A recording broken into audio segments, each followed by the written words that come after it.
capítulo de número 9, Daniel diz assim: no ano primeiro de Dario, filho de Assuero, da nação dos Medos, do qual foi constituído rei sobre o reino dos caldeus.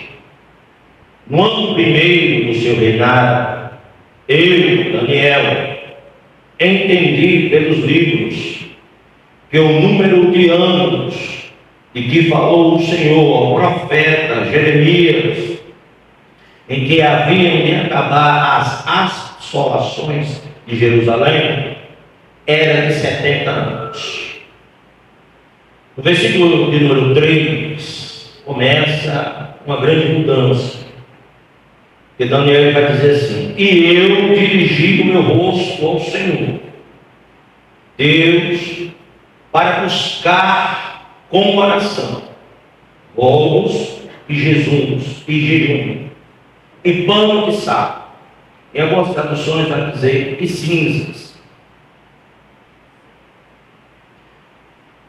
Versículo de número 4 diz assim: e orei ao Senhor meu Deus, confessei e disse: Senhor Deus, grande e tremendo, que guarda o conserto e a misericórdia com os que te amam e guardam os teus mandamentos. Pecamos, cometemos iniquidades, procedemos impiamente e fomos rebeldes, apartando-nos dos teus mandamentos e dos teus juízos. E não demos ouvidos aos teus servos, os profetas, que em teu nome falaram aos nossos reis, nossos príncipes, nossos pais, como também a todo o povo da terra. Amém?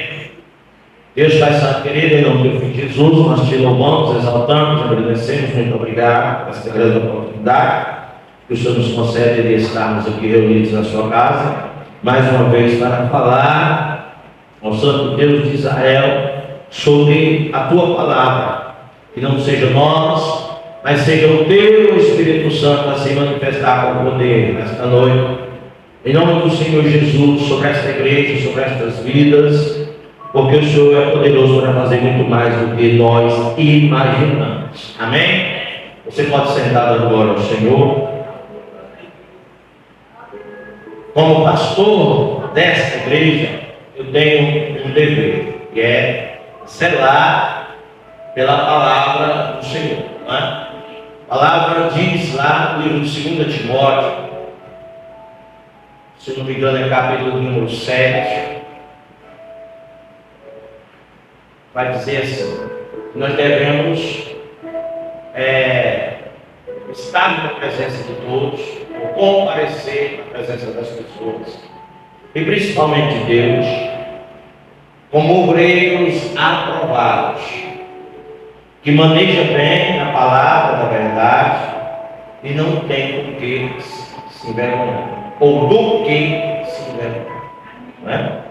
Então, mediante a esta palavra, eu quero pedir perdão à igreja, onde eu cometi uma gafe, uma falha. Eu estava logo em seguida, depois do culto, quando eu me deitei, até não dormi ontem por causa disso. Quando eu estava ministrando a palavra do Senhor aqui, eu misturei histórias. Eu misturei José com Daniel. Em algumas partes eu falei sobre Potifar. Potifar não está na história de Daniel, está na história de José. Mas quando eu comecei a falar de jovens, e me veio a lembrança, eu gosto muito de ministrar sobre José, como um dos primeiros jovens da palavra do Senhor, que o Senhor começou a derramar sobre mim o dom da palavra. Eu talvez tenha cometido o equívoco de misturar as duas passagens que são completamente diferentes. Amém? Apesar de eles terem dito também uma história um pouco parecida no seu início, na sua trajetória de vida. Mas eu quero fazer essa correção, amém? Para que os irmãos nos perdoem e orem por nós, para que nós não venhamos mais misturar e não trazer um entendimento errado daquilo que realmente a palavra de Deus quer para as nossas vidas. Enfim, o capítulo de número 9 de Daniel, ele é poderoso. Por que ele é poderoso? Porque ele nos ensina duas coisas extraordinárias.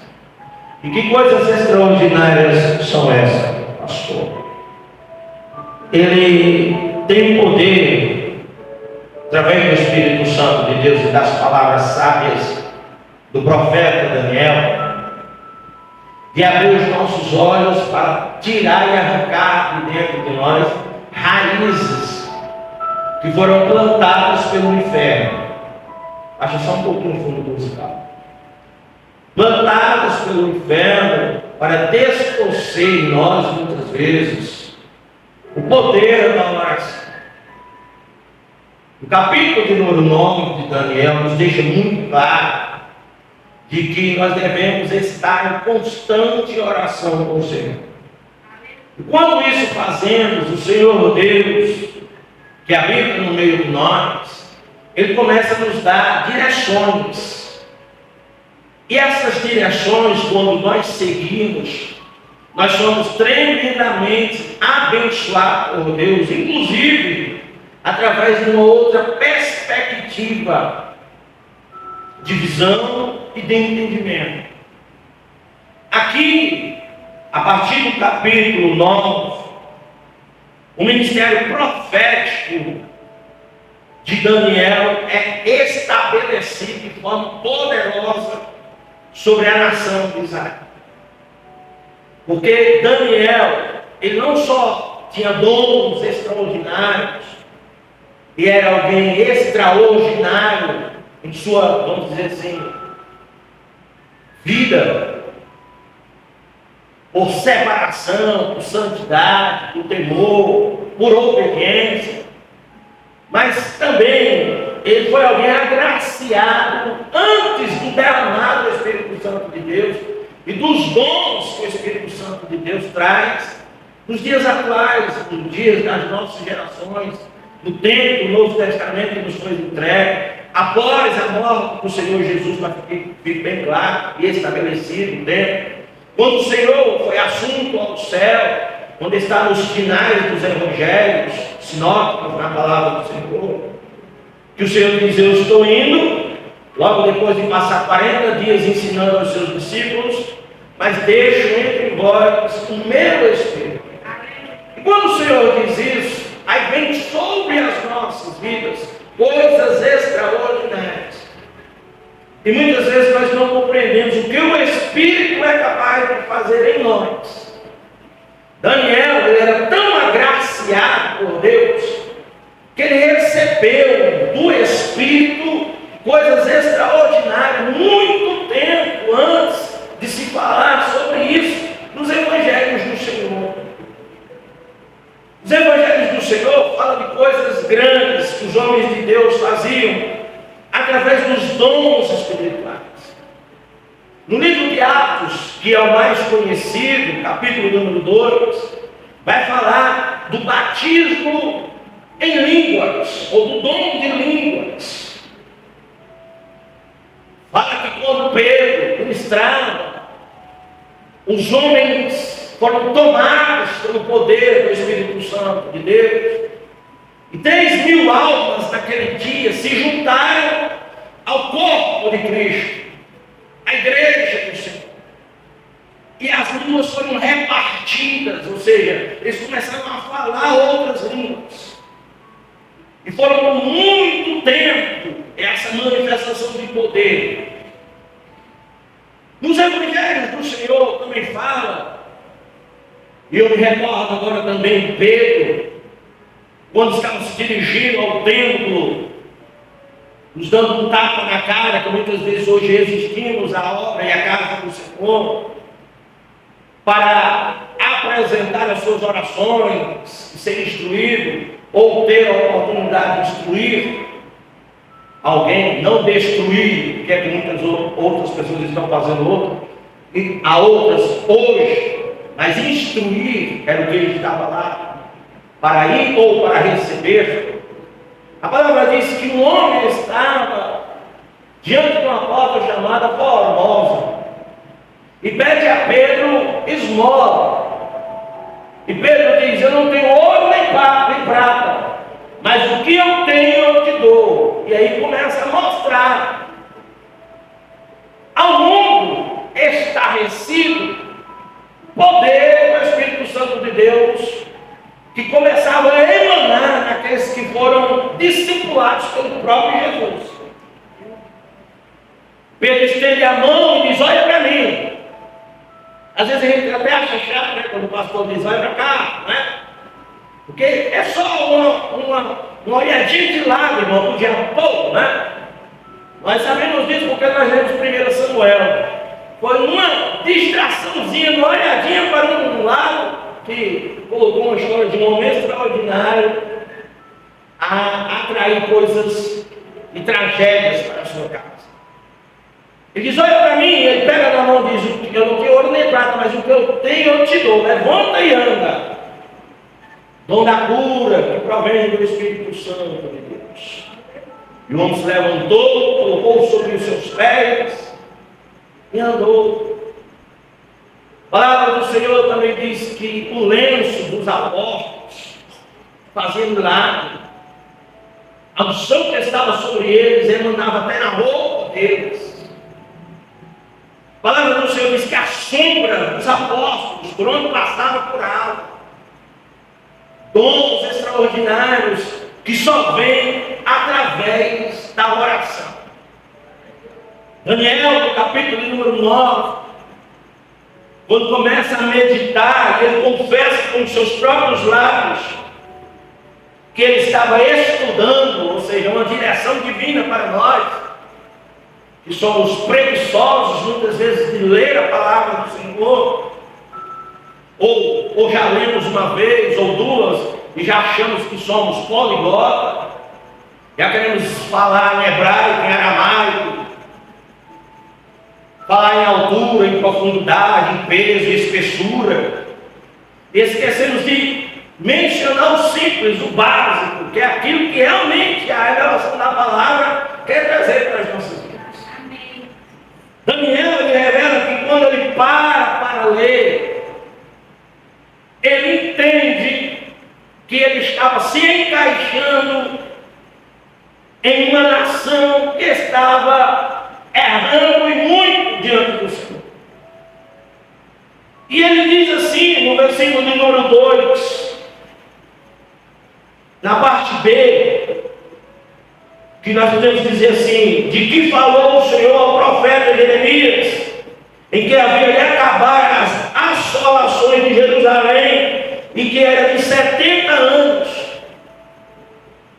Por isso que eu digo que aqui começa a se estabelecer o ministério escatológico profético de Daniel, porque não só ele interpretava sonhos, não só ele tinha um grande poder, grande autoridade através da sua oratória, mas também a partir daqui ele começa a ter visão de um tempo vindouro, de um futuro, de coisas que estariam para acontecer com o povo de Deus.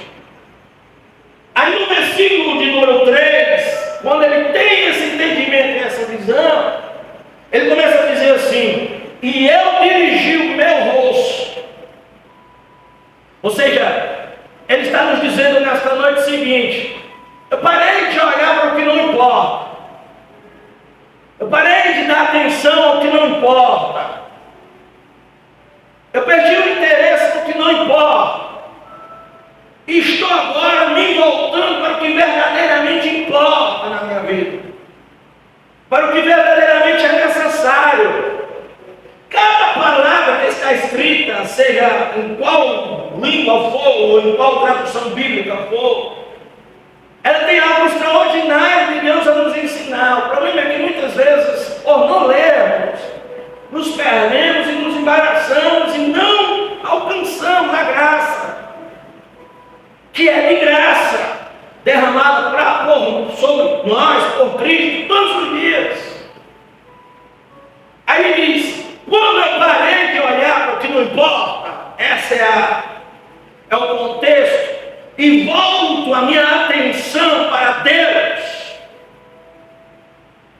ele diz: eu orei ao Senhor meu Deus e confessei. Ora, irmãos, nós não estamos falando do pastor Beethoven Neri, que dele eu digo: Senhor, o Senhor já sabe meus pecados, eu não vou nem abrir a boca, porque eu vou pecar confessando pecado. Pelo sangue que eu tenho, sanguíneo, pela, vamos dizer assim, chama do Espírito Santo que arde dentro de mim, que muitas vezes até a mim mesmo me martiriza. Nós não estamos falando de qualquer. Nós estamos falando de um homem que andava em santidade. Nós estamos falando de um homem que preferiu ir para a cova dos leões e não parar de orar por causa disso, por causa de um decreto que determinava que não se podia mais fazer orações a outros deuses. E ele preferiu ir para a cova do que parar de orar, do que deixar de orar. Então nós estamos falando de um homem separado para Deus, mas ele diz aqui: olha, e eu orei ao Senhor meu Deus, no capítulo versículo 4, no primeiro, no terceiro ele diz: eu dirigi o meu rosto ao Senhor para buscar com orações. Aí ele se aprofunda, ele vai dando a direção para mim e para você que está aqui hoje, que não é aquela oração rasa, aquela oração de 5 minutos, aquela oração cansada que a gente faz por obrigação, e essa oração não tem serventia nenhuma. Eu não estou falando heresia, pode tacar pedra, quem quiser tacar em mim depois sobre essa palavra. Mas aquela oração que a gente está tão cansado que a gente diz: Senhor, abençoa os meus inimigos, mata os anjos. A gente troca, porque a gente não sabe mais nem o que está falando, estou cansado que está. Daniel, ele diz assim: e eu fui buscar o Senhor oração e rogos quer dizer súplica, clamor, força, fome, desejo de receber de Deus. E achando pouco, ele ainda diz assim: e estou em jejum, estou me separando de alimentos. Aí fala assim: e também estou com pano de saco. O que era pano de saco? Era um sinal de humilhação. Aqui já não era um qualquer Daniel, já era um Daniel muito respeitado.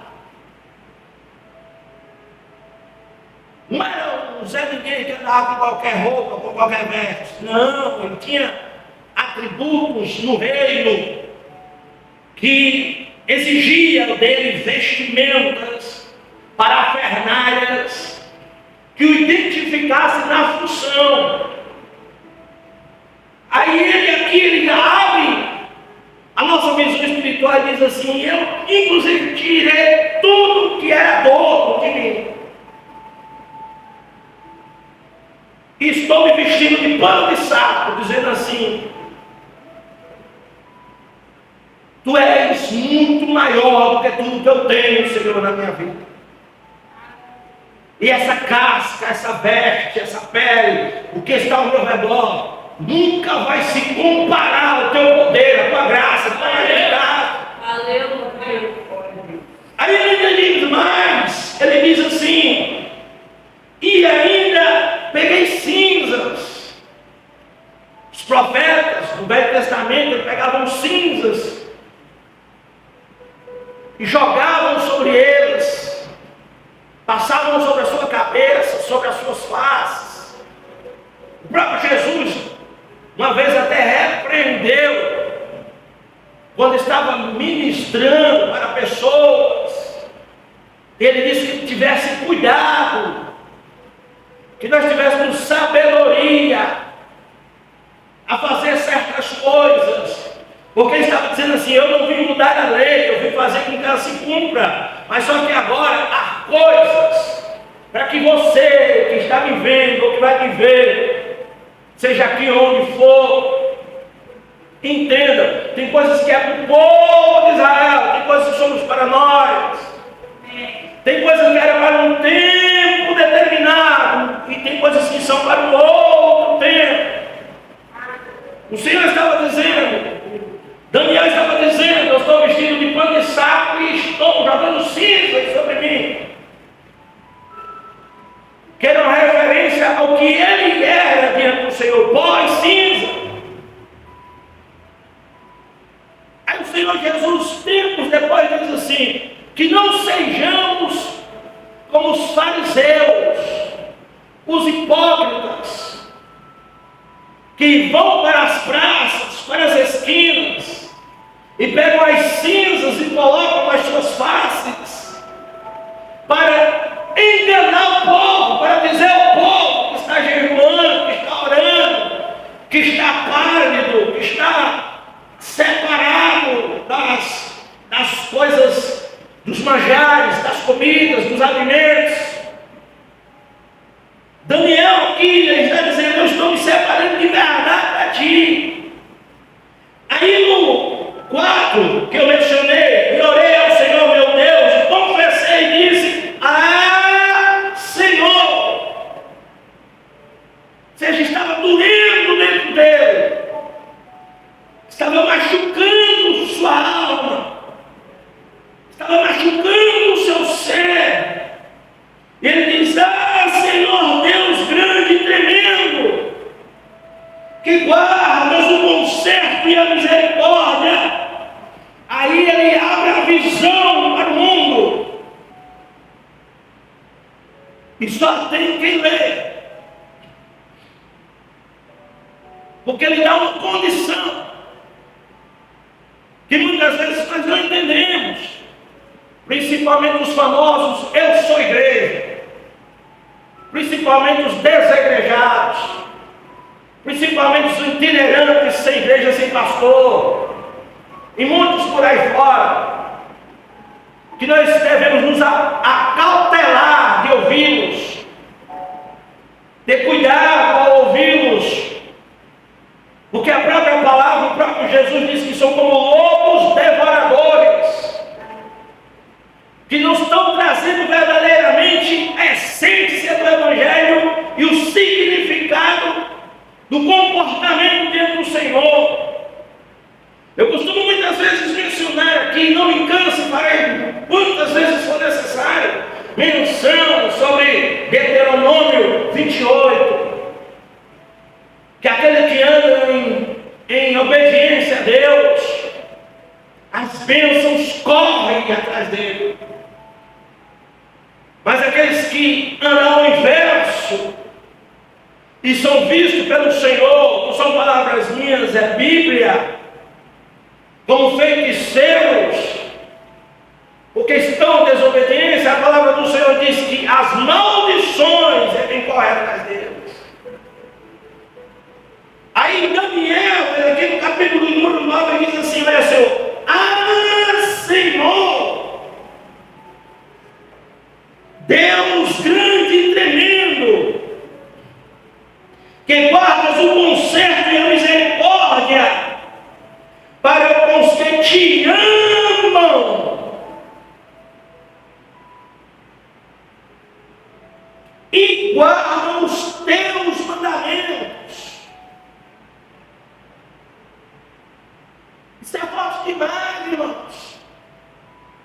Então, por aqui nós podemos entender, eu volto a frisar, não era um qualquer, era um homem completamente separado e vivia para Deus,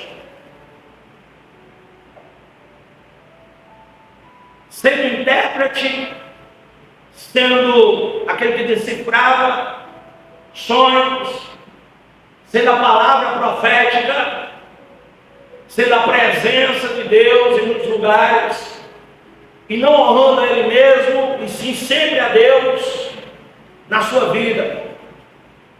Ele estava dizendo assim, que o Senhor ama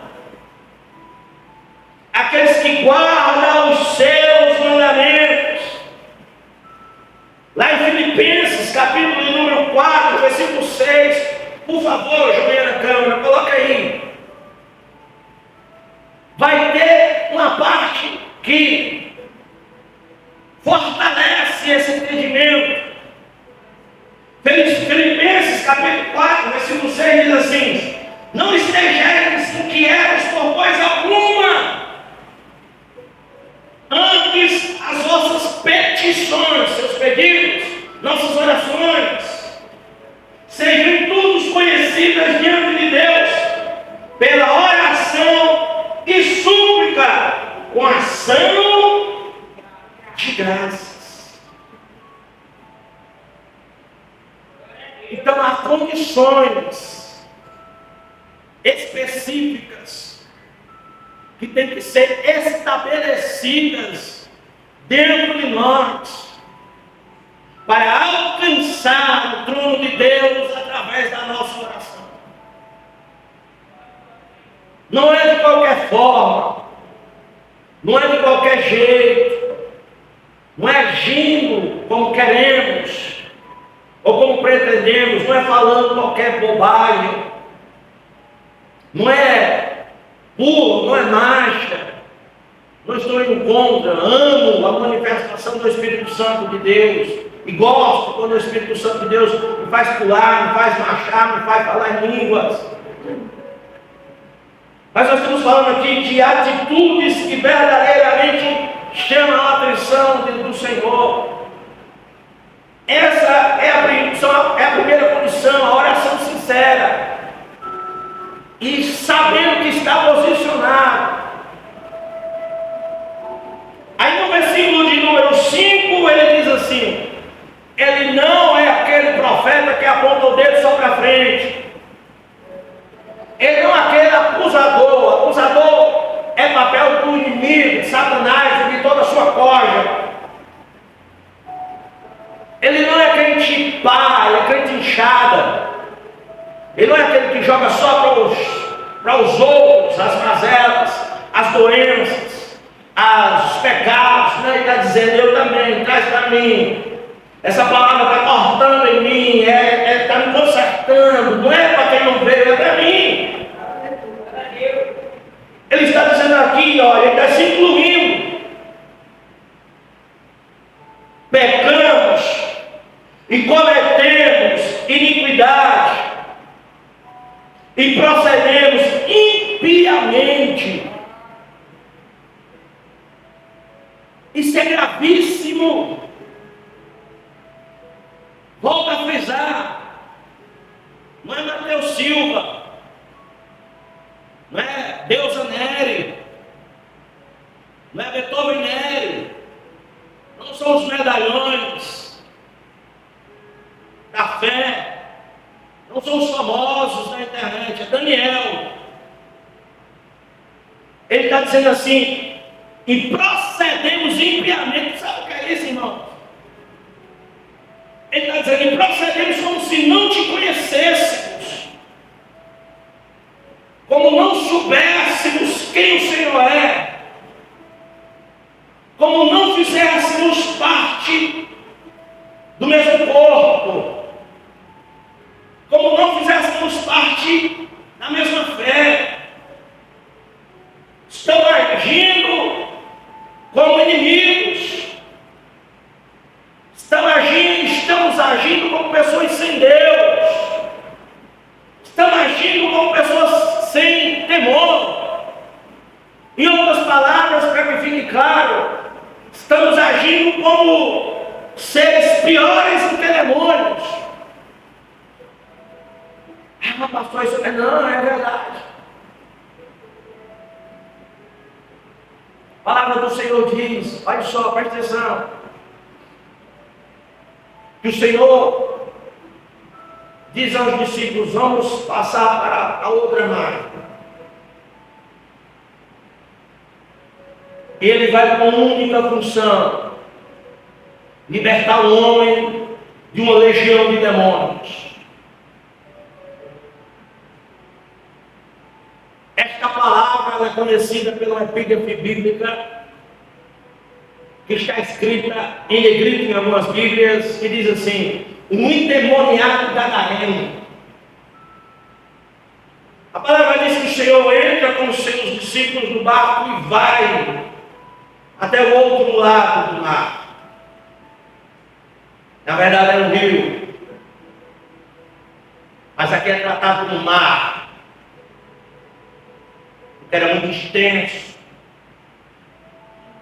Eles passam o rio, e a palavra diz que quando o Senhor tira o pé de dentro do barco, coloca na terra, lá no cemitério, o endemoniado já sente a presença de Deus.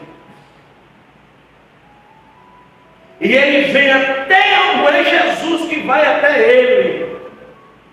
Olha só, irmãos, como é o mundo espiritual. Tem muita gente dizendo assim: quando eu precisar, Jesus vem. É só eu abrir a boca que Jesus faz. É só isso, é só aquilo. Candidato a arcanos. Seres com poderes extraordinários. Quando Jesus bota o pé fora do barco, o endemoniado que está lá, entre os túmulos, entre os sepulcros, vem correndo até onde Jesus está e diz: o que fazes aqui antes da hora? Porque ele já sabia quem ele era e o que ele ia fazer. Aí a palavra diz que os demônios, eles temem e tremem diante do Senhor.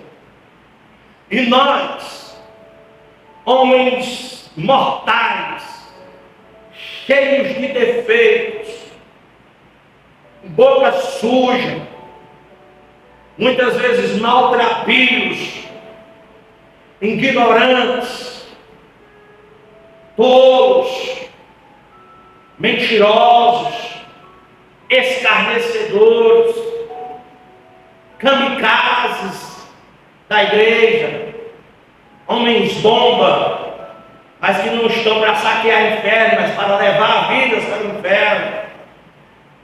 Quando falo homens, faço uma junção, não a que existe no mundo aí, mas a junção dizendo do mesmo significado para homens e mulheres.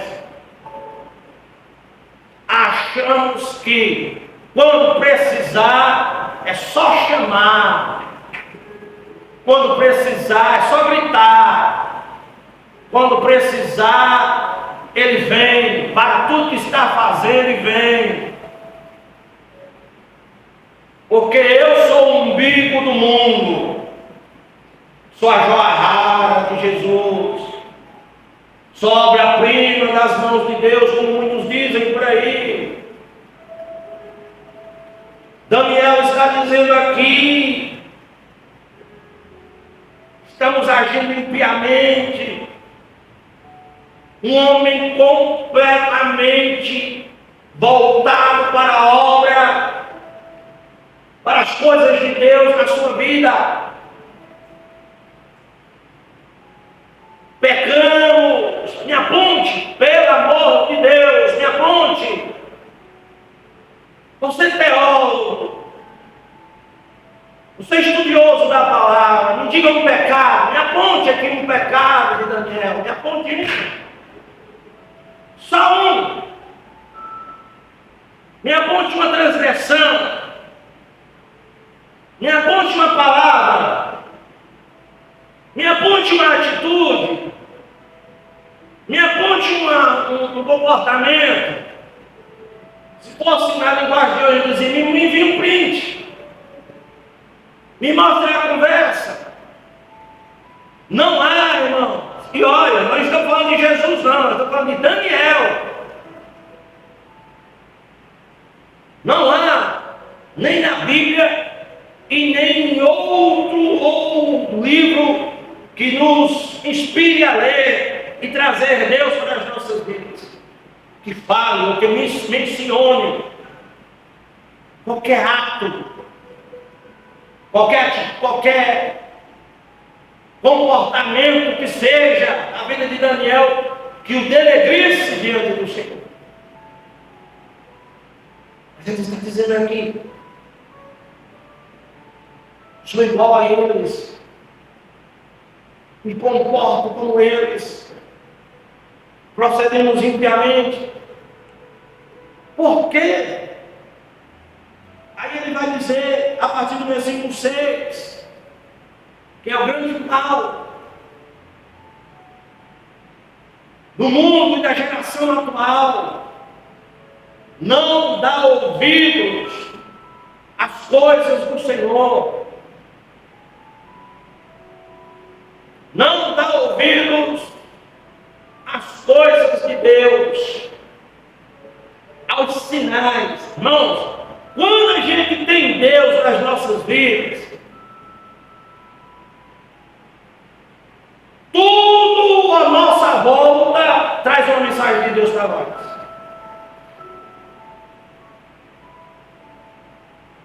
Nós vamos andando, a gente olha para um panfleto no chão, está lá: Deus amou o mundo de tal maneira que entregou seu único filho a morrer por nós. A gente vai pegar um coletivo, aqui não temos esse hábito, mas nas grandes metrópoles, estamos indo, esse ano vai para onde? Cidade de Deus.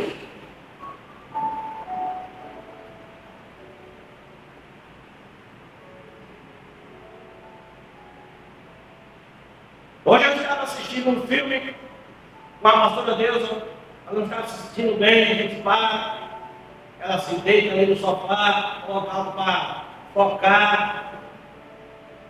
Nós assistimos um filme sobre um batalhão, uma tropa de homens que estavam lutando por uma grande causa.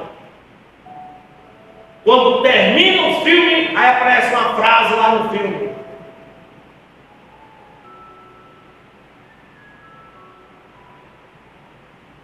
que é mais importante, o que tem mais feito mal ao mundo, não é o avanço das trevas. Olha só como Deus quer falar conosco.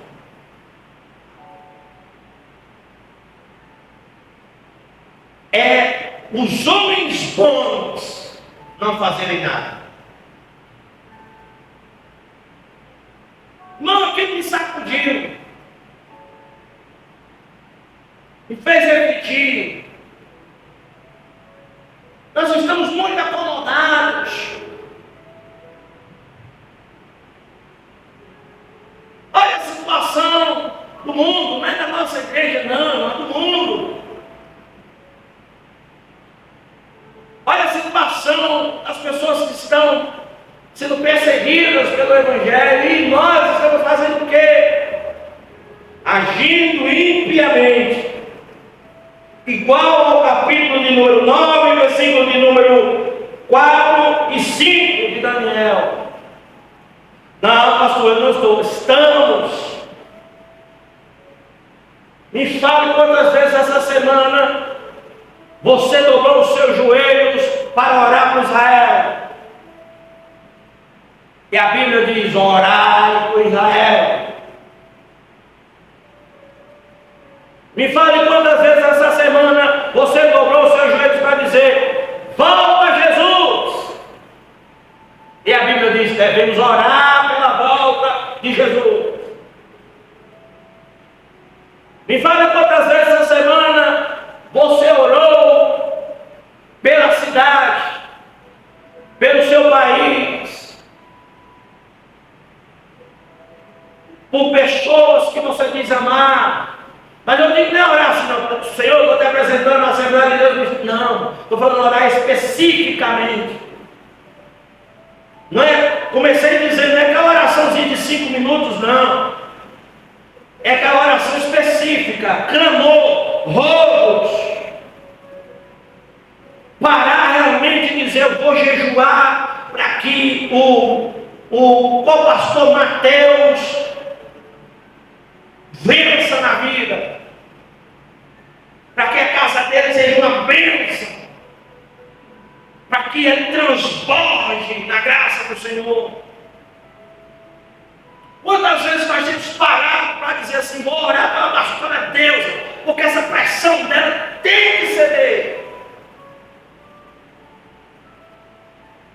Quantas vezes nós paramos aqui para orar e dizer, vou orar por esses desobedientes da igreja, para Jesus pegar eles, para trazer para a igreja, porque o Senhor está voltando e eles vão ficar.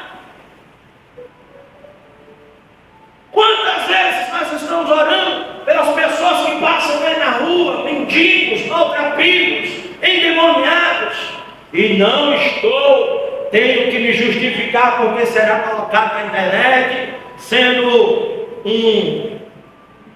trazendo algum tipo de fobia a mendigos. Porque tem homo, tem fobia para tudo hoje. Mas nós sabemos que grande parte das pessoas que andam na vigilância aí é porque estão sob domínio de demônios.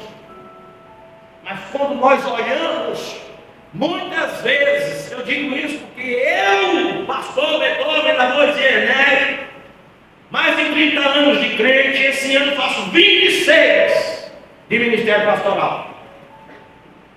E já olhei para mendigos e de lavar endemoniado. O preguiçoso. Quantas vezes nós agimos assim, irmão? Estamos aqui na igreja todos os dias, mas agimos impiamente, sem dó, sem misericórdia, e principalmente quando sabemos que os nossos inimigos estão na ataque. Tenho que traduzir para outras línguas, estão apanhando, estão sofrendo. Você já notou como o nosso coração se alegra?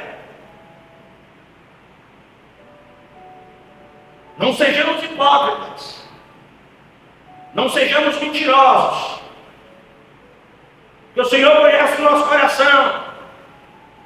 Você já notou, irmãos, quando a gente sabe, alguém passou uma vida inteira falando de nós, perseguindo nós, metendo pau em nós, ou a gente vendo, sem precisar nem de ajuda do Espírito Santo, que é mais do lado de lá do que do lado de cá.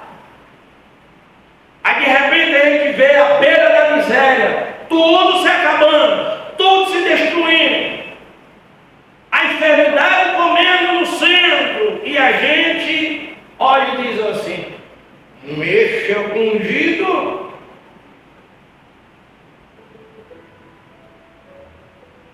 Por isso que a Bíblia diz, não toquei nos ungidos do Senhor. Aí vai Jesus lá na frente e diz que uma alma vale mais para Deus do que o mundo inteiro. E eu, o profeta,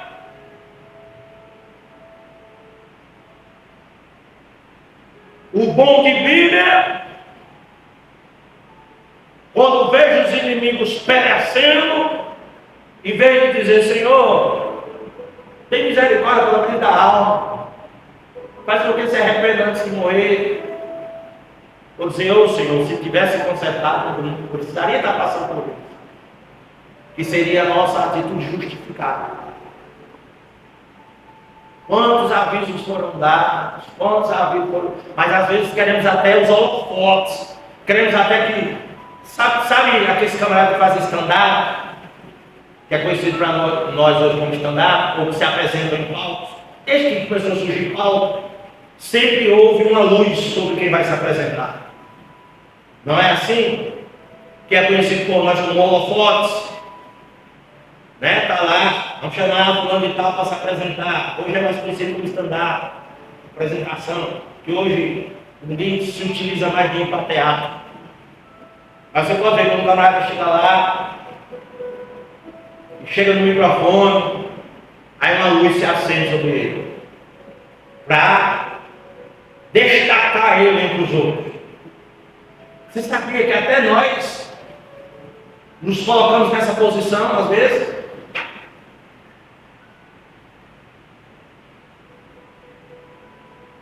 Queremos destaque.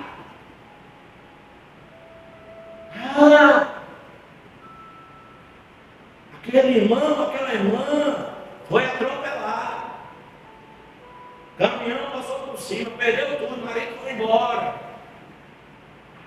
Mas Deus me usou.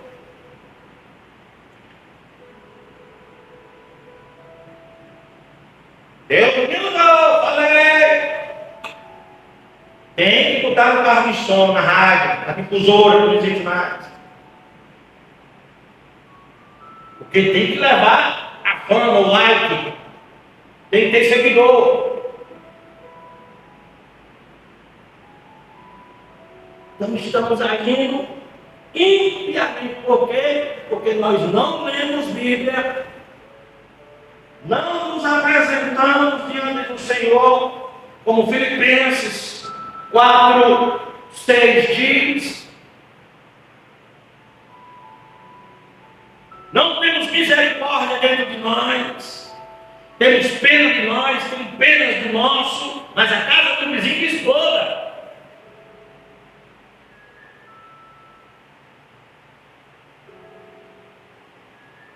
E ainda temos a cara de pau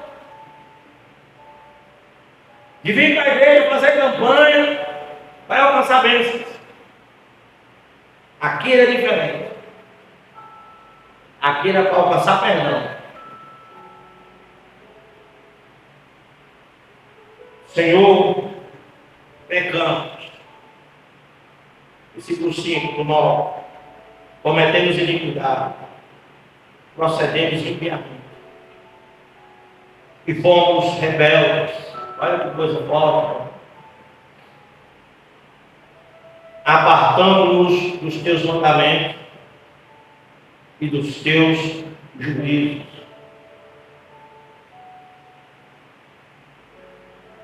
Seis, e não demos ouvidos aos teus servos, os profetas, que em teu nome falaram aos nossos reis, nossos príncipes, nossos pais, e também a todo o povo da terra. Aí ele continua dizendo assim: a ti, Senhor, pertence a justiça,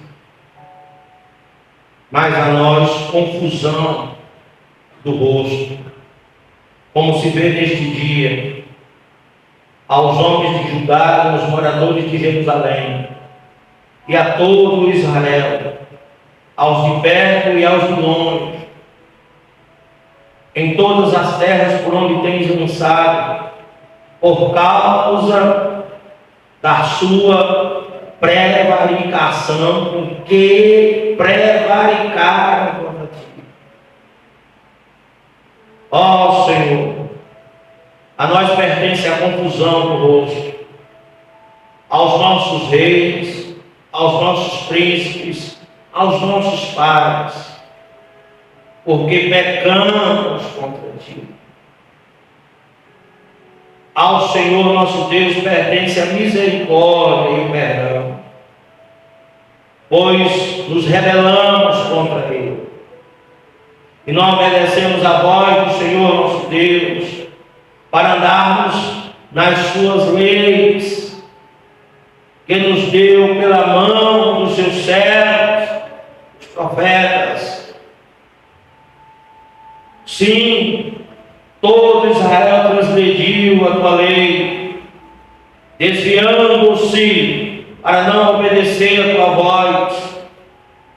Por isso, a maldição, o juramento que está escrito na lei de Moisés, Deuteronômio 28, servo de Deus, se derramou sobre nós, porque pecamos contra Ele,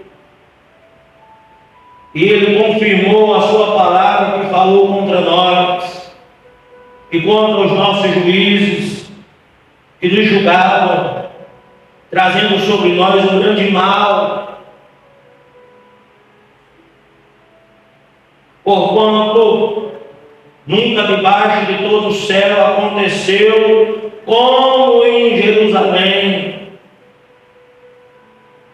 Aí ele diz aqui no versículo número 13, como está escrito na lei de Moisés, todo aquele mal nos sobreveio, apesar disso,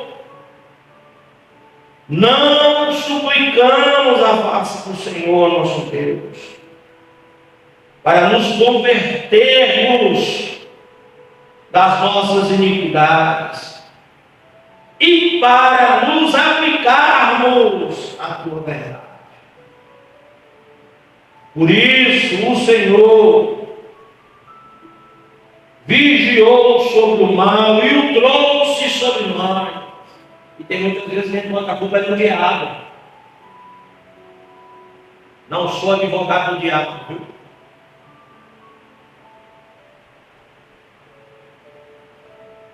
Nós, porque justo é o Senhor nosso Deus em todas as suas obras que fez, pois não obedecemos às suas obras.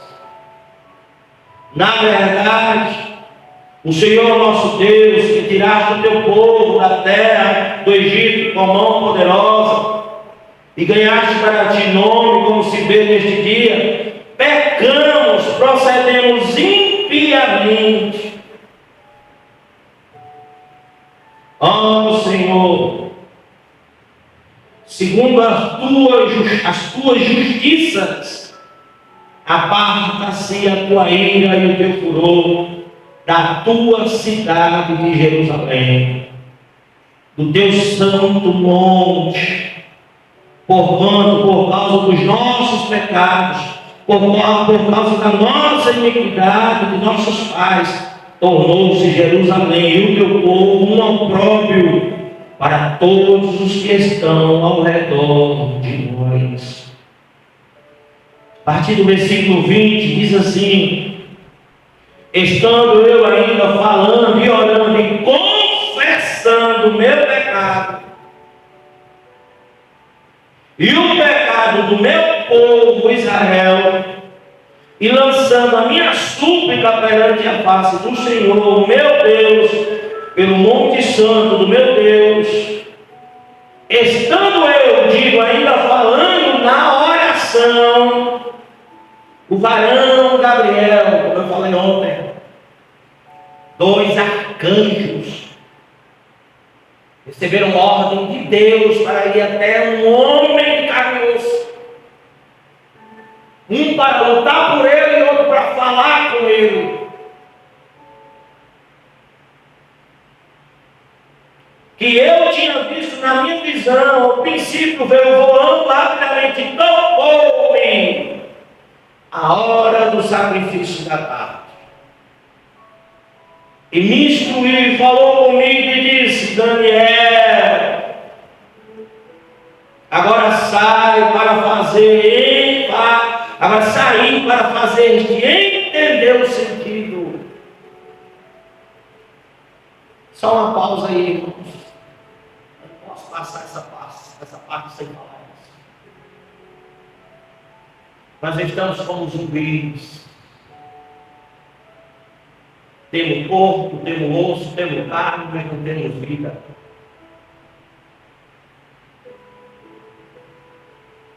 Porque não sabemos mais qual é o sentido da vida.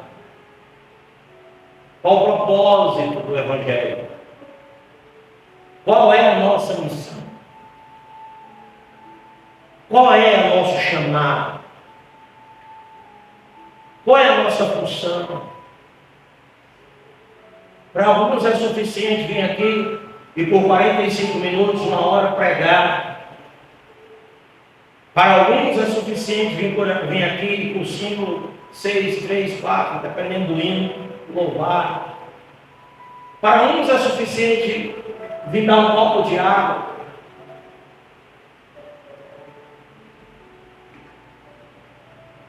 Para uns é suficiente vir só no domingo da ceia. Para uns é suficiente ficar em casa e assistir pela internet. estamos como mortos-vivos, que se preocupamos apenas em saciar. Zumbis não são assim? Nós conhecemos, nós assistimos filmes de zumbi, é por isso que eu digo, não sejamos hipócritas. Zumbis não são assim, eles estão ali andando, né? E eles só querem saciar a fome deles.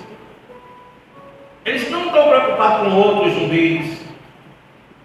Eles não estão preocupados com o morto que está perto dele. Eles não estão preocupados com quem já está podre e fedendo perto dele. Eles não estão preocupados com quem já está desfigurado perto dele. Isso não é a preocupação deles. Ele quer matar a fome do que ele está necessitando. E depois que ele mata essa fome, ele vai embora. Não é assim a vida de um zumbi? O tema dessa mensagem, Deus me deu agora: zumbis espirituais.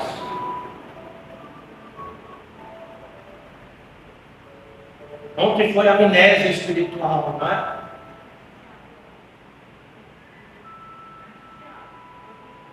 Antes de ontem, com a Elizabeth Kinston. Hoje é zumbis espirituais. Estamos assim. Passamos pelos umbrais, estamos no templo, mas não sabemos o que fazer. Não sabemos o porquê. Foi preciso o arcanjo descer e dizer aqui: vim para aqui fazer, entender o sentido. Aí ele vai falar aqui no versículo 23: no princípio das tuas súplicas saiu a voz e eu vim para tu declarar, ou te declarar. Porque és muito amado. Toma, pois, e tem sentido a palavra e entende a visão. As 70 semanas estão determinadas sobre o teu povo, sobre a tua santa cidade, para extinguir a transgressão e dar fim aos pecados. Eu acho interessantíssimo isso.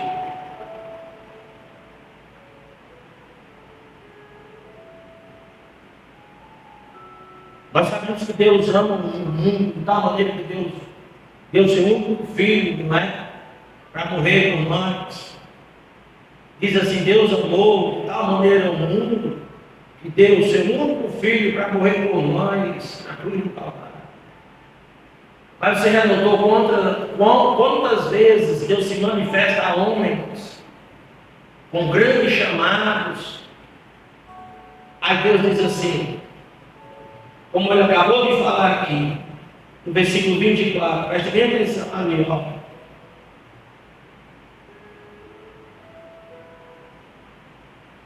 "70 semanas estão determinadas a tua santa cidade." Aí ele vai dizer assim: a teu povo, para extinguir a transgressão e dar fim aos pecados, e expiar a iniquidade, e trazer justiça eterna, e selar a visão e a profecia, e ungir o santo dos santos.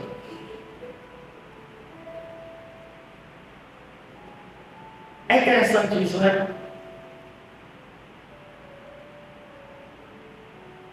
Não é só uma vez quando Deus chega para Moisés para entregar os mandamentos, ele desce lá, porque o teu povo, como se Deus estivesse virando a face, como se Deus estivesse abandonando, dizendo assim: não quero mais. Não é isso a verdadeira intenção. A verdadeira intenção que a palavra está querendo nos dizer é que nós devemos entender que se o nosso povo perecer, nós também perecemos.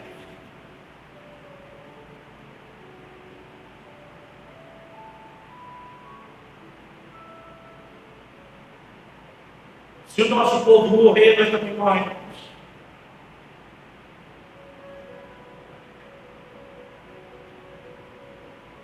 Se o nosso povo desistir, a gente vai junto. Se o pecado vir sobre eles, se a justiça de Deus vier, a cobrança de Deus atuar no céu vier, também nos atinge.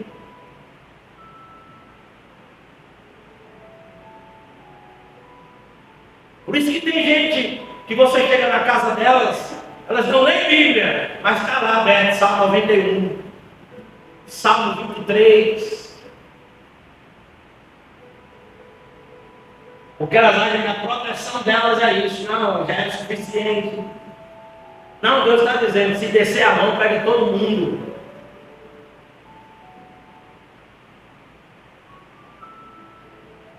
Aí Paulo explica melhor lá na frente, em muitas das suas cartas. Onde, pastor? O que é que ele diz? Primeiro ele diz assim, onde está a morte do teu aguilhão? Por quê? Porque ele está falando da ressurreição de Cristo, e aqui já está fazendo menção do Santo dos Santos. Está fazendo menção sobre a vinda de Jesus. Na revelação das 70 semanas. Da morte e crucificação.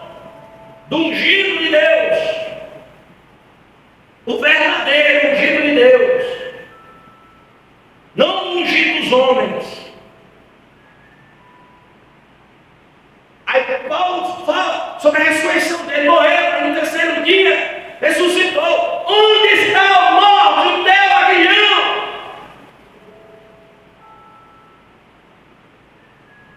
Aí ele diz assim, eu, Paulo, prisioneiro de Cristo, co-participante das suas dores, do seu sofrimento. Está entendendo, igreja do Senhor?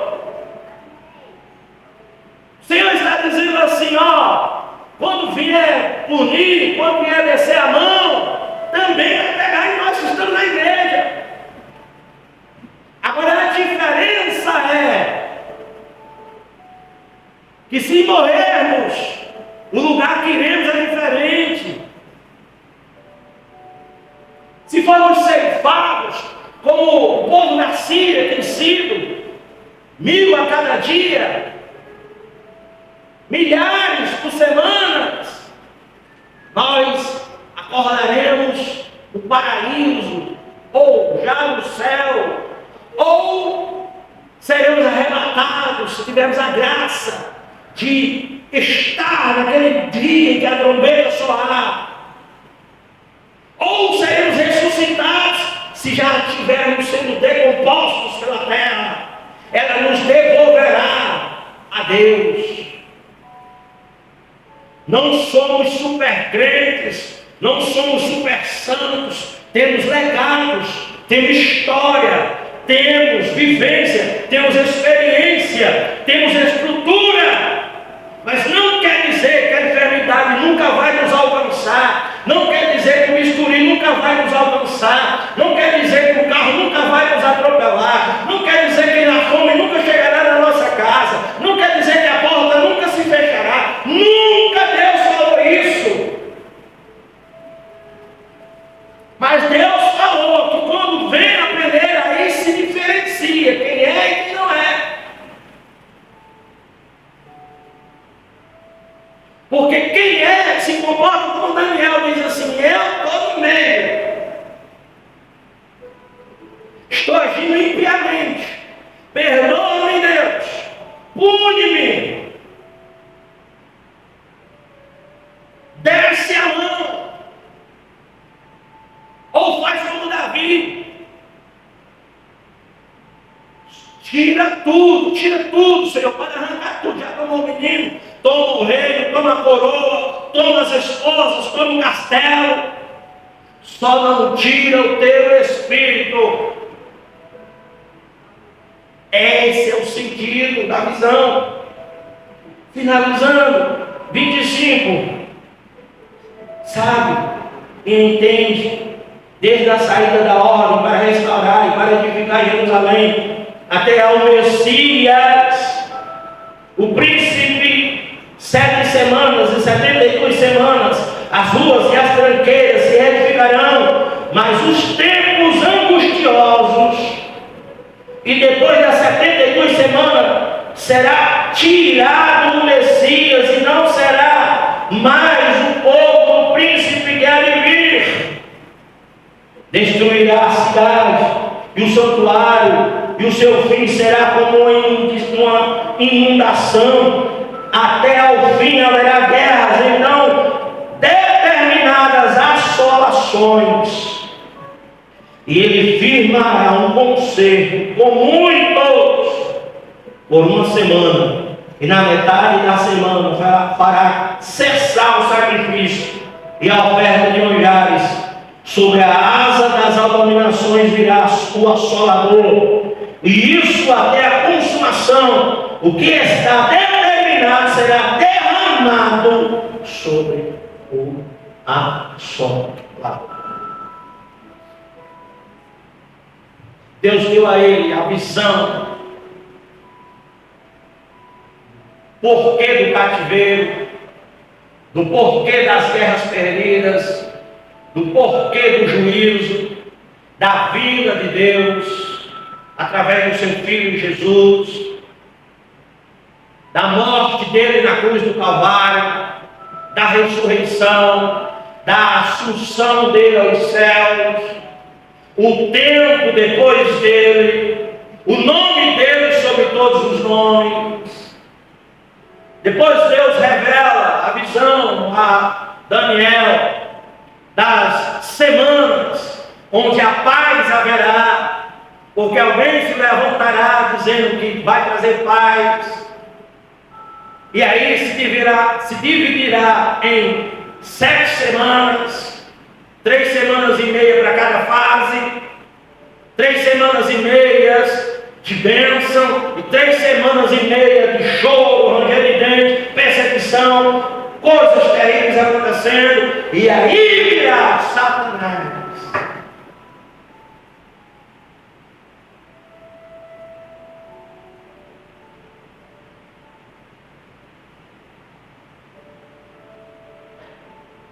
Daniel diz assim: ah, Senhor, não estamos dando ouvidos às tuas palavras, e não estamos, está lá, capítulo 9, orando mais, jejuando mais, sacrificando mais, nos humilhando mais, e é por isso que estamos sofrendo, por isso que estamos sendo assolados, por isso que as pragas estão vindo. Eu finalizo dizendo: quem tem ouvidos, ouça o que o Espírito diz à igreja. Que o Senhor tenha misericórdia das nossas vidas, e que nos faça suportar as dores, as doenças, os levantes, as perseguições. Nos faça orar sim, para que Deus faça justiça contra os perseguidores. Porque Daniel foi um que sofreu injustiça, mas você não viu ele pedindo misericórdia aos perseguidores.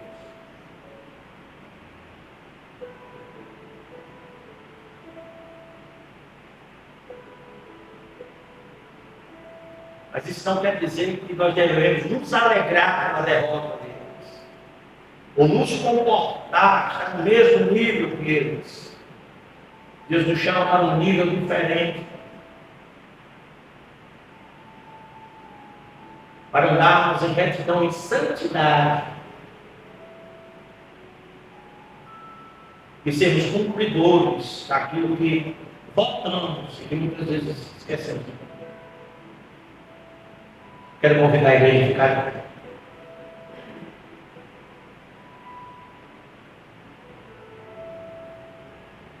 Tá certo.